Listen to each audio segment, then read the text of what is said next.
നാട്ടുവണ്ടിയിൽ ഞങ്ങളുടെ യാത്ര തുടരുകയാണ്. ഒരു കൊളക്കടവിലൂടെയാണ് യാത്ര. അപ്പോൾ എന്തിനാണ് ഈ കൊളക്കടവിൽ വന്നതെന്നല്ലേ, അത് ഞാൻ നിങ്ങൾക്ക് പറഞ്ഞു തരാം.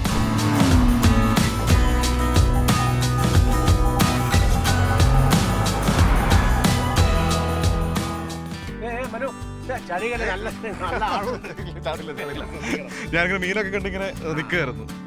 മാഷ് ഇതെന്താ, ഇത് മാഷിരിക്കുന്ന സമയത്ത് നവീകരിച്ചാണോ ഇത്? അതെ അതെ അതെ, നമ്മുടെ ജില്ലാ പഞ്ചായത്തിൻ്റെ ഫണ്ട്, കാസർഗോഡ് ജില്ലാ പഞ്ചായത്ത്, നമ്മുടെ ബേബി ബാലകൃഷ്ണൻ, അതുപോലെ തന്നെ നമ്മുടെ സജിത്ത്, നമ്മുടെ ഇവിടുത്തെ പഞ്ചായത്ത് ജില്ലാ പഞ്ചായത്ത് മെമ്പർ, അവർ നമുക്കൊരു നിരന്തരം ആവശ്യപ്പെട്ടു എന്തായാലും ഈ കുളം നവീകരിക്കണം എന്ന ആഗ്രഹത്തിൽ. അപ്പോൾ രാവിലെയും വൈകുന്നേരം നടക്കാൻ വേണ്ടി ഒരു നടപ്പാത, അതൊരു പ്രധാനപ്പെട്ട ഒരു ആഗ്രഹമായിരുന്നു. അപ്പോൾ നടപ്പാത ആയി. അതുപോലെ തന്നെ ഇതിൻ്റെ ചുറ്റും നല്ലൊരു സൗകര്യം. ഒരു പാർക്കാണോ ഉദ്ദേശിക്കുന്നത്? ഇനി അടുത്ത ഘട്ടത്തിൽ പാർക്ക് വേണമെന്നും ജില്ലാ പഞ്ചായത്തിനോട് ആവശ്യപ്പെട്ടപ്പോൾ ഹാപ്പിനെസ് പാർക്കിന് വേണ്ടി 12 ലക്ഷം രൂപ അതിൻ്റെ പാർക്ക് തുടങ്ങി. മാഷ് ഹാപ്പിയാണ്? ഓ ഹാപ്പിയാണ്. നമ്മുടെ സ്ഥാനാർത്ഥിയാണ്, താരപ്രചാരകൻ വിളിക്കുന്നുണ്ട്. നമ്മളെ ഈ വാർഡിലെ മത്സരിക്കുന്ന EV ചിത്രയാണ്. അപ്പോൾ ആ EV ചിത്ര മാത്രമല്ല, നമ്മുടെ പടന്ന പഞ്ചായത്തിലെ ഇടതുപക്ഷ സ്ഥാനാർത്ഥികളെല്ലാം വിജയിപ്പിക്കാൻ ആവശ്യമായിട്ടൊരു പ്രവർത്തനം. എന്തായാലും പഞ്ചായത്ത് പിടിക്കുമോ? പഞ്ചായത്ത് കിട്ടും. ഈ മാഷ് പഞ്ചായത്ത് മെമ്പറായിട്ട് എങ്ങനെ ഉണ്ടായിരുന്നു? സിനിമാക്കാരനായിട്ട് ഞങ്ങൾ എല്ലാവരും കണ്ടിട്ടുണ്ട്. നമ്മളെ ഈ വാർഡിൻ ചരിത്രത്തിൽ ഏറ്റവും നല്ല പ്രവർത്തനം നടത്തുന്ന മാഷാണ്. അതുപോലെ കാസർഗോഡ് ജില്ലയിൽ തന്നെ ഏറ്റവും നല്ല പഞ്ചായത്ത് മെമ്പറായിട്ട് മാഷ് തിരഞ്ഞെടുക്കാൻ എല്ലാ യോഗ്യതയും.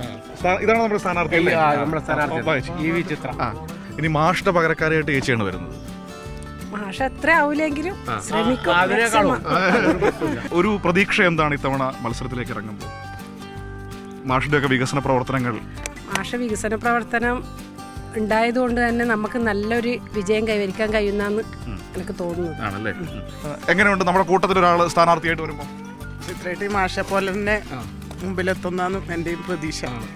എല്ലാ രംഗങ്ങളിലും ചിത്രേട്ടി നല്ല മികവ് തെളിയിക്കലുണ്ട്. എന്താണ് ചേച്ചി പ്രതീക്ഷകളും കാര്യങ്ങളൊക്കെ? പ്രതീക്ഷ ഇത്തവണ എന്തായാലും പഞ്ചായത്ത് പിടിച്ചെടുക്കും.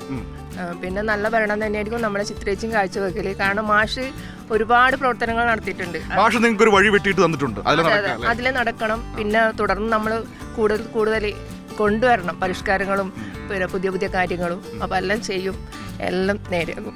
പഞ്ചായത്ത് ഇപ്രാവശ്യം എന്തായാലും നമ്മളെ കയ്യിൽ തന്നെ വന്നിരിക്കും. 100% വിശ്വാസം. 100-101% വിശ്വാസം. ഞാനില്ലെങ്കിലും അത് വളരെ കൃത്യമായി സഹായിച്ച കക്ഷിയാണ്. അതുകൊണ്ട് ഇവരൊന്നും കാര്യങ്ങൾ അവർ മുന്നോട്ട് കൊണ്ടുവരുന്നു. നമ്മളെവിടെയാണെങ്കിലും ഇവിടുത്തെ കാര്യങ്ങൾ ഭംഗിയായി ചെയ്യും. ഇത്തവണ പഞ്ചായത്ത് പിടിക്കുക എന്നാണ് ലക്ഷ്യം. ഉറപ്പല്ലേ, 16 സീറ്റിൽ തന്നെ മാറ്റമില്ല. 16 സീറ്റായില്ല, മുമ്പ് 15ആണ്, അത് 16ആയി. അപ്പോൾ നമുക്ക് ആവശ്യമായ സംവിധാനമുണ്ട്. എന്തായാലും ഇപ്രാവശ്യം നമ്മൾ പഞ്ചായത്ത് വേണം പിടിച്ചെടുക്കും. മൊത്തത്തിൽ സംസ്ഥാനത്ത് നോക്കുമ്പോൾ മാഷിന്റെ പ്രതീക്ഷ എങ്ങനെയാണ്? സംസ്ഥാനത്ത് ഇത്തവണ നമുക്കൊരു വിശ്വാസം, ആത്മവിശ്വാസമുണ്ട്. ആത്മവിശ്വാസത്തിന് കാരണം എന്ന് പറഞ്ഞാൽ LDF ഗവൺമെൻറ് മുന്നോട്ട് വെച്ചുള്ള ഒരു വികസന കാഴ്ചപ്പാടുണ്ട്. ആ വികസന കാഴ്ചപ്പാടിൽ നമ്മുടെ പ്രോഗ്രസ് റിപ്പോർട്ടിൻ്റെ ഭാഗമായിട്ട് ഒരു 90%, 95% എന്ന് പറയാം, അതൊക്കെ പൂർത്തി. ഞാൻ ഏറ്റവും അധികം പ്രതീക്ഷിക്കുന്നൊരു സംഭവം ഉണ്ടെന്ന് പറഞ്ഞാൽ, പ്രകടന പത്രികയിൽ പറഞ്ഞൊരു കാര്യം, വീട്ടമ്മമാർക്ക് സഹായം കൊടുക്കുമെന്ന് പറഞ്ഞു. ഞാനിപ്പോൾ ഇത് എപ്പോഴും മനസ്സിൽ വിചാരിക്കും എന്താ ഇത് പ്രഖ്യാപിക്കാത്തത്, പക്ഷെ അതും പ്രഖ്യാപിച്ചു. അപ്പോൾ നമുക്ക് പെൻഷൻ കൂട്ടി. അതെല്ലാം വലിയൊരു സന്തോഷമുള്ള കാര്യമല്ലേ. അപ്പോൾ നമ്മുടെ വോട്ട് ചെയ്യാൻ പോകുന്ന നമ്മുടെ നാട്ടിലെ ആളുകളോട് എന്താ പറയാനുള്ളത്, ഒരു താരപ്രചാരകൻ എന്ന നിലയിൽ? എനിക്ക് പറയാനുള്ളത് ക്ഷേമ പ്രവർത്തനങ്ങൾ, അതായത് നാടിൻ്റെ വികസനം, ആ വികസനത്തിനൊരു വോട്ട്, അതാണ് എൻ്റെ അഭിപ്രായം. ഈ തെരഞ്ഞെടുപ്പിൽ ഏറ്റവും മികച്ചൊരു താരപ്രചാരകന്റെ കൂടെയാണ് ഞാൻ സംസാരിച്ചത്. നമ്മുടെ ഏറ്റവും അടുത്ത സുഹൃത്തു കൂടിയാണ് മാഷ്. ഏത് രാത്രിക്ക് ഈ പറഞ്ഞാൽ വിളിച്ചാലും നമ്മളോടൊക്കെ സഹകരിച്ച് നിൽക്കുന്ന ഒരാൾ കൂടിയാണ്. അപ്പോൾ ഞങ്ങളുടെ യാത്ര നേരത്തെ പറഞ്ഞതുപോലെ ഇവിടെ അവസാനിക്കുന്നില്ല. ഇവിടെ നിന്ന് അടുത്തയിടത്തേക്ക് ഞങ്ങളുടെ നാട്ടുവണ്ടി യാത്ര തുടരുകയാണ്. അപ്പോൾ ഒരുപാട് സന്തോഷം എല്ലാവരും കണ്ടതിൽ. അപ്പോൾ നമുക്ക് വീണ്ടും കാണാം.